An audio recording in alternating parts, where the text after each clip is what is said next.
মার্কিন president Donald Trump ইউক্রেনকে নিজস্ব ভূখণ্ডে প্যাট্রিয়ট ক্ষেপণাস্ত্র উৎপাদনের লাইসেন্স দেওয়ার পরিকল্পনা অনুমোদন করেছে বলে জানা গেছে। ন্যাটো সম্মেলনের এক গুরুত্বপূর্ণ বৈঠকে ইউক্রেনের প্রেসিডেন্ট ভলোদিমির জেলেনস্কির সঙ্গে মুখোমুখি আলোচনার সময় তিনি এই সকল সিদ্ধান্তের কথা বলেন। এই পদক্ষেপকে ইউক্রেনের আকাশ প্রতিরক্ষা সক্ষমতা বাড়ানোর ক্ষেত্রে একটি গুরুত্বপূর্ণ অগ্রগতি হিসেবে দেখা হচ্ছে।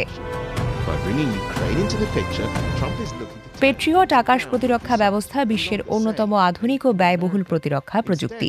এটি শত্রুপক্ষের ব্যালিস্টিক ক্ষেপণাস্ত্র, ক্রুজ ক্ষেপণাস্ত্র এবং যুদ্ধবিমান প্রতিহত করতে সক্ষম। দীর্ঘদিন ধরে ইউক্রেনে ব্যবস্থার ইন্টারসেপ্টর ক্ষেপণাস্ত্রের জন্য যুক্তরাষ্ট্রের সরবরাহের উপর নির্ভরশীল ছিল। তবে সাম্প্রতিক সময়ে মধ্যপ্রাচ্যের উত্তেজনা এবং ইরানকে ঘিরে যুক্তরাষ্ট্রের সামরিক তৎপরতার কারণে যুক্তরাষ্ট্রের প্যাট্রিয়ট ক্ষেপণাস্ত্রের মজুদ উল্লেখযোগ্যভাবে কমে গেছে বলে বিভিন্ন আন্তর্জাতিক প্রতিবেদনে উল্লেখ করা হয়েছে। এর ফলে ইউক্রেনে নতুন সরবরাহে বিলম্বের আশঙ্কা তৈরি হয়েছে, যা রাশিয়ার ক্ষেপণাস্ত্র ও ড্রোন হামলার মুখে দেশটির আকাশ প্রতিরক্ষাকে আরও চ্যালেঞ্জের মধ্যে ফেলতে পারে।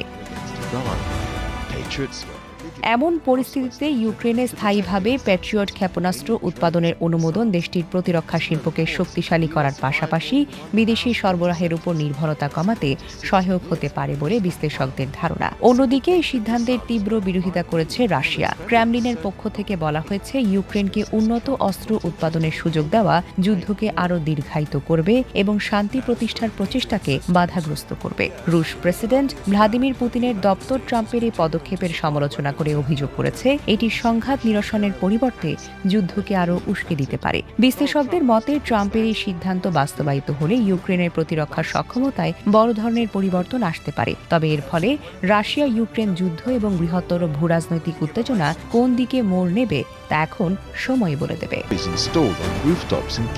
Desk report, recap news.